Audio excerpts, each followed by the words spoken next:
Welcome back to another video of investors time. पिछली video में हमने ये जाना था कि हमें पैसे क्यों सेव करने चाहिए, हमें मनी क्यों सेव करके रखनी चाहिए। इस वीडियो में हम जानेंगे कि कैसे और कितना हमें पैसे सेव करनी चाहिए। सबसे पहले हम ये जानेंगे कि हम अपने पैसे को कैसे सेव कर सकते हैं, और इसके लिए सबसे पहला जो स्टेप है वो ये है कि हम अपने गोल्स को डिफाइन कर लें। और इन गोल्स में सबसे जो पहला गोल होता है वो इमरजेंसी फंड तैयार करना होता है। अब बहुत लोग ये पूछेंगे ये इमरजेंसी फंड क्यों तैयार करें। तो इमरजेंसी फंड तैयार करने के कई सारे रीजंस हो सकते हैं। जो सबसे पहला रीजन होता है वो मेडिकल एक्सपेंसेज होता है, जो कि बहुत ज्यादा हो सकता है और उस समय हमें एक इमरजेंसी फंड की जरूरत पड़ सकती है। जॉब लॉस के सिचुएशन में भी हमें अपने डे टू डे वर्क के लिए बहुत पैसों की जरूरत पड़ सकती है, और इसके लिए भी हमें एक इमरजेंसी फंड तैयार करके रखना पड़ता है या रखना चाहिए। उसके अलावा अगर हमारा घर में कोई मरम्मत की जरूरत है या कार या बाइक अगर अचानक से खराब हो गया और अगर हम मैकेनिक के पास ले गए और मैकेनिक्स ने एक लंबा चौड़ा बिल हमारे सामने दे दिया, तो उस समय भी हमारे पास पैसों की जरूरत पड़ जाती है।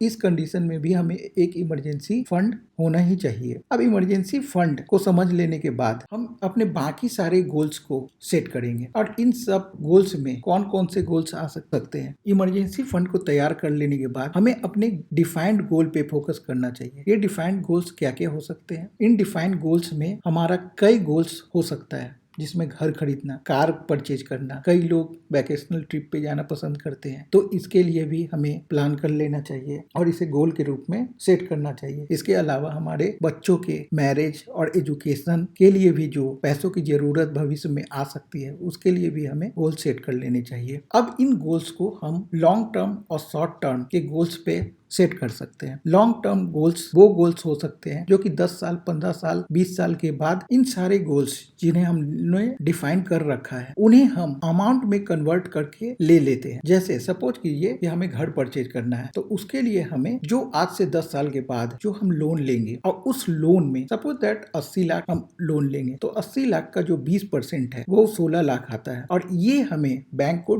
एज अ डाउन पेमेंट करना होता है। और इसके लिए भी हमें एक पैसों को सेव करने की जरूरत पड़ जाती है, और हम इसे भी एक गोल्स के रूप में ले सकते हैं, जिसे हम होम परचेज के कैटेगरी में रख सकते हैं। मान लीजिए हमें एक कार परचेज करना है आज से 5 साल बाद, तो उसके लिए हम 8 लाख रख लेते हैं। और इसी तरह के कई जितने भी गोल्स हैं हम उन्हें पैसों के रूप में यानी कि अमाउंट के रूप में सेट कर लेते हैं, और इसके लिए हमें टाइम फ्रेम भी सेट करके रखना चाहिए। जैसे कि अगर कार परचेज करने के लिए हमें 4 साल का टाइम फ्रेम बनाकर रख सकते हैं। फ्लैट है होम परचेज करने के लिए हम इसे 10 साल के टाइम फ्रेम में सेट कर सकते हैं, या फिर हम अपने प्रायोरिटी के हिसाब से अपने गोल्स को सेट कर लेते हैं, और उस गोल्स के हिसाब से जो अमाउंट आता है उसे हम फिक्स कर लेते हैं।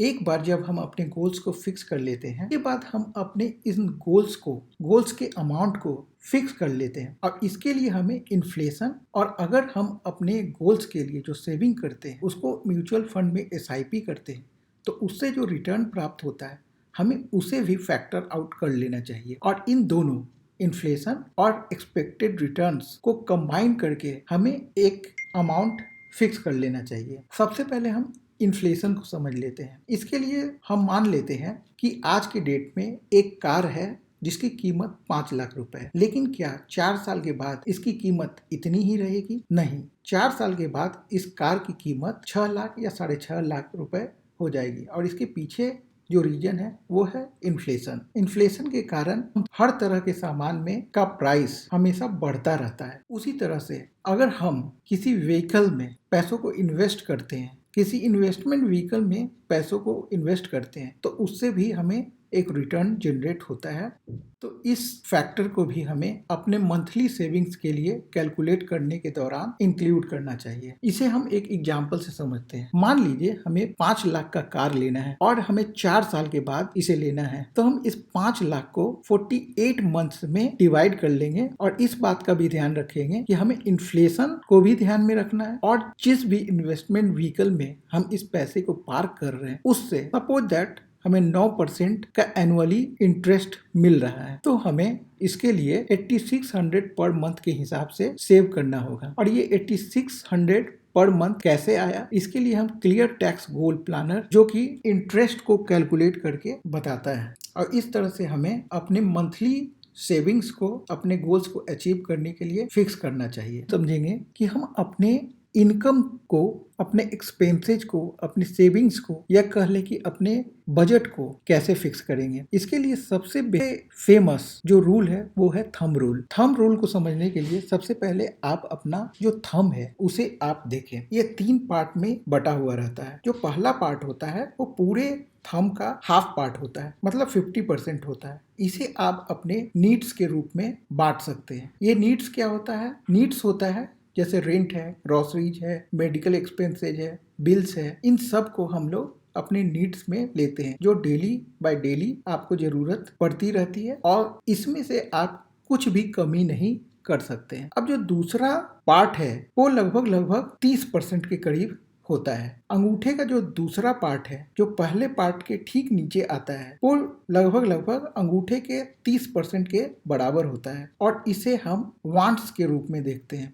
अब ये वांट्स क्या होता है? वांट्स वो चीज होता है जो आप अपने जीवन में चाहते हैं, जैसे कि डाइन आउट करना, आप बाहर जाना पसंद करते हैं, खाना पीना पसंद करते हैं, दोस्तों के साथ मूवी देखना पसंद करते हैं, इंटरटेनमेंट करना चाहते हैं। तो ये सब जो आपकी डिजायर्स हैं उसको फुलफिल करने के लिए हम 30%, अपने सैलरी का 30% रख सकते हैं। अब हम अगर अपने अंगूठे के सबसे लोअर पार्टीशन को जाएं तो वो पूरे अंगूठे का 20% होता है, और इस 20% को हम एज अ सेविंग देखते हैं, और इस सेविंग का यूज हम इन्वेस्टमेंट या अपने डेट पेमेंट के लिए करते हैं। अब एडवर्स कंडीशंस में मान लीजिए कि हमारे पास पहले से काफी लोन लिया हुआ है या काफी अधिक डेट है, कर्जदारी अधिक है, तो सबसे पहले हमें उस कर्ज को कम करना चाहिए, और इसलिए हम ये 20% को जो कि सेविंग के अंदर आता है उसे बढ़ाकर 30% कर सकते हैं। और अगर हम इस सेविंग के अमाउंट को 30% कर देते हैं तो हम में 50% यानी कि नीड्स या वांट्स में से 10% किसी एक में से कम करना पड़ेगा। नीड्स में से तो हम कम कर नहीं सकते हैं, इसलिए जो हमारी डिजायर्स हैं उस पर हमें काबू करना होगा, और उस जो 30% जिसका पार्टीशन, जिसका बजटिंग कर रखा है,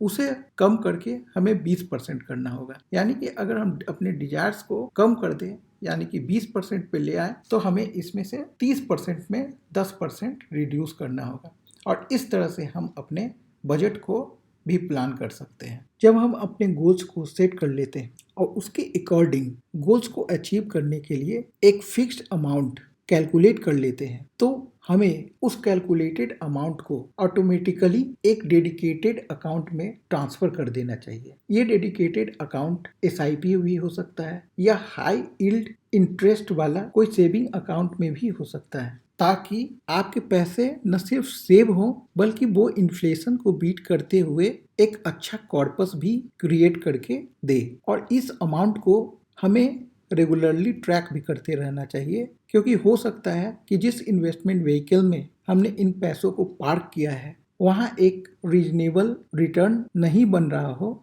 और उस कंडीशन में हम उन अमाउंट को वहाँ से निकालकर उससे अच्छे इन्वेस्टमेंट व्हीकल्स, ये इन्वेस्टमेंट व्हीकल म्यूचुअल फंड भी हो सकता है या फिर हाई यील्ड इंटरेस्ट वाले सेविंग अकाउंट भी हो सकता है, उसमें पार्क कर सकते हैं। हर आदमी के अपने अलग अलग सिचुएशंस होते हैं, और आदमी को अपनी सैलरी के हिसाब से उसी तरह से बजटिंग करनी चाहिए। और जैसे मैंने पहले आपको सेविंग के कैलकुलेशंस बताएं या थंब रूल बताया, उसमें आप कई बार अपनी सिचुएशंस के हिसाब से चेंजिंग भी कर सकते हैं। जैसे मान लीजिए कोई पर्सन जल्दी से रिटायर होना चाहता है, अर्ली रिटायरमेंट चाहता है, तो वो अपने सेविंग्स को 20% से बढ़ाकर 50% कर सकता है। अगर कोई आदमी जिसका कि बजट काफ़ी टाइट है और वो 20% के हिसाब से सेविंग नहीं कर सकता है, तो वो 5,000 से लेकर 10,000 तक के अमाउंट को भी सेव कर सकता है। जो लोग लो इनकम ग्रुप वाले लोग हैं, जो 10,000 15,000 रुपए कमाते हैं, उन्हें कम से कम 1,000 और 2,000 रुपीज से भी सेविंग शुरू कर देनी चाहिए। इसके अलावा बहुत सारे ऐसे लोग होते हैं जो काफ़ी हाई इंटरेस्ट पे लोन या डेट लेकर रखते हैं, और लोन और डेट आपको कंगाल बनाने के लिए काफ़ी होता है।